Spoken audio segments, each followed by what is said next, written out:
আসসালামু আলাইকুম, কেমন আছেন সবাই? আলহামদুলিল্লাহ আমরা ভালো আছি।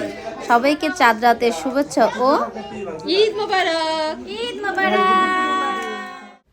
আমরা যাচ্ছি চাঁদ রাত সেলিব্রেট করতে। আর এই দেখেন আমাদের সন্ধ্যা হয়ে গেছে, মানে ইফতারি টাইম হয়ে গেছে। আমরা কোথাও থামতে পারছি না, কারণ টোকিওর মধ্যে দাঁড়ানোর মতো তেমন কোম্পানি নাই। কোম্পানি থাকলেও পার্কিং স্পেস থাকে না, তাই আমরা দাঁড়াতে পারিনি। আর আমরা ভাবছিলাম আজকে আমাদের প্ল্যান ছিল যে আমরা বাইরে কোথাও ইফতারি করব, বাইরে আমরা ঘোরাঘুরি করব, যেহেতু আগামীকাল ঈদ এবং আগামীকাল আমাদের ছুটি নেই কারো, তাই আমরাই আজকে সেলিব্রেট করতে চাইছিলাম বাইরে। এই জন্য টুকটাক আমরা ইফতারির সব জিনিস নিয়েই গাড়িতে নিয়েই বের হয়েছে যে কোনো একটা পার্কে বা কোথাও আমরা যে থেমে আমরা বসে ইফতারি করব। তো সেই অনুযায়ী বের হয়েছিলাম, কিন্তু মাঝখান দিয়ে আমাদের মানে প্ল্যানটা চেঞ্জ হয়ে আমাদের ঘুরতে যাওয়ার প্ল্যান চেঞ্জ হয়ে চলে আসি আমরা টোকিওতে।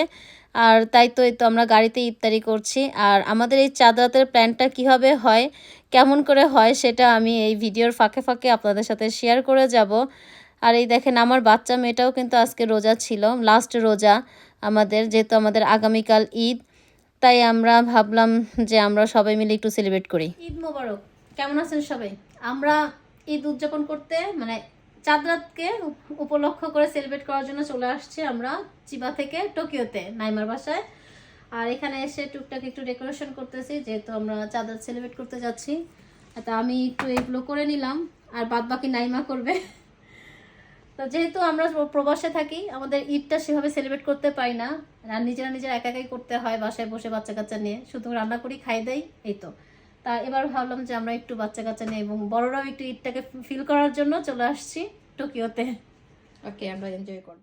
যেহেতু হঠাৎ প্ল্যান, তাই তেমন কিছু অ্যারেঞ্জ করার মতো মানে সময় ছিল না, তাই আমরা আসার পরেই সব কিছু অ্যারেঞ্জ করা হয়। আর টুকটাক রান্না নাইমা আমরা যখনই রওনা দিয়েছি, কারণ আজকে এত জ্যাম ছিল আমাদের পৌঁছাতে প্রায় যেখানে 2 ঘন্টা লাগে টোকিওতে যেতে, সেখানে আমাদের 4 ঘন্টা লেগে গিয়েছিল, কেন জানি না। তাই এই 4 ঘন্টায় নাইমা অনেক কিছুই অ্যারেঞ্জ করে ফেলছে। আর এদিকে সে তার বড় ননাস মানে ইব্রাহিম ভাইয়ের বড় বোন মারিয়া আপু এবং তার ফ্যামিলি, আর নাইমার বান্ধবী ডলি এবং ডলির হাজব্যান্ড, ওদেরকেও বলা হয়, তারাও চলে আসে। কিছু কিছু সম্পর্কের আসলে কোনো বিনিময় মূল্য থাকে না, তাই না? এই যে আমার এবং নাইমার যে সম্পর্কটা, আলহামদুলিল্লাহ আমাদের 5 বছর প্লাস এই সম্পর্কটা চলছে। এর মাঝে আমাদের মধ্যে তেমন মানে কোনো কিছুই হয় নাই যে আমাদের সম্পর্কটা ভেঙে যাবে। আর চাই যে আল্লাহর কাছে দোয়া করি কারোর জন্য নজর না লাগে আমাদের এই সম্পর্কে, আমরা যেন যতদিন বেঁচে থাকি এইভাবেই থাকতে পারি 2 বোনের মতো। আর এই তো আমাদের সব কিছু অ্যারেঞ্জ করা শেষ।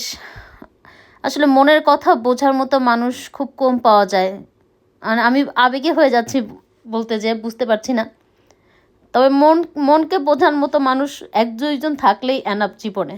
আমরা এখন সবাই মিলে একটু চা নাস্তা করছি। আর নাইমার হাতে চা তো সবসময় স্পেশাল, ও অনেক মজা করে চা বানাতে পারে। আর যারা চা খায় না তারাও কিন্তু ওর চায়ের প্রেমে পড়ে যায়। আর আমরাই তো চা নিয়ে একটু মজা করছি। আর আমাদের বাচ্চারাও কিন্তু খুব এনজয় করছে, মনে হচ্ছে যে আসলেই তাদের ঈদ। আর তাদের দেখে মনে হচ্ছে তারা একদম আপন ভাই বোনের মতো, মানে কাজিনদের মতো একসঙ্গে কি সুন্দর করে সবাই বসে আছে। চটপটি খাইছে এ যাবৎকালে, কিন্তু আমাকে যে খাওয়ায় না সেটা না আমার নিজেও জানে না। আসলে এতবার আসেন, আমি কেন আপনার চটপটি খাওয়াই না এটা আমি জানি না। আসলে আমি এত চটপটির ভিডিও দেখে, ছবি দেখে আর কমেন্ট করে আমাকে তো দিলা না, এই যে আপনার জন্য চটপটি, এই জন্য আজকে আমার জন্য চটপটি তৈরি করছে। তেঁতুলের টক ছাড়া চটপটি নেন। ইটস ওকে, আবার খাওয়ার জন্য এটাকে একটা বাদ থাকলো, যাতে আমি আবার খেতে পারি। ওকে, আরিগাতো।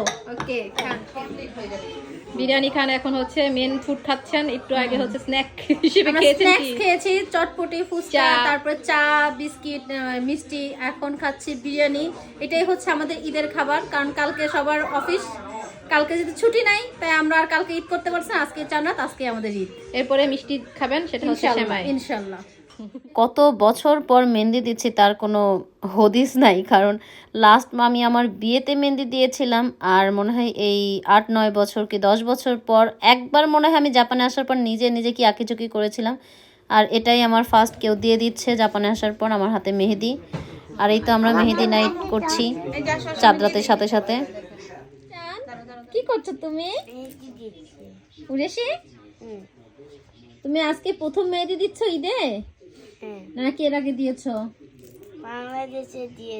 বাংলাদেশে গেছি তখন দিছিলা? হ্যাঁ, বাংলাদেশে দিয়েছিল একবার, আর একবার মামি মনে হয় দিয়ে দিয়েছিলাম। এই আমার মেয়ের হচ্ছে 2বার 3বার দেওয়া মেহেদি। আমার মেয়ে সারাদিন মেহেদি লাগায়। আর মেহেদি কি জানি মেথি নাকি মেয়েটি মেথি নড়ে দিও না এই মেথি হয় না বাবা, একটু চুপচাপ থাকো। ঈদ এই তো আমাদের মেহেদি দেওয়া শেষ, আর এদিকে ঘড়ির কাঁটা কিন্তু রাত 2টো বেজে বাজতে চলছে। আমাদের এখন বের হতে হবে, কারণ কালকে ভোর হলেই সবার কাজ। তো আমরা এখন মেহেদি দিয়েই আমরা চলে যাচ্ছি, সবাইকে বিদায় দিয়ে। আর আজকের প্রোগ্রামটা আসলে অনেক অনেক মিস করব, সারা জীবন মনে থাকবে। কারণ এভাবে বলার মতো, এভাবে কাছে ডেকে নেওয়ার মতো খুব কম মানুষই থাকে সবার জীবনে। তা আলহামদুলিল্লাহ সব কিছুর জন্য।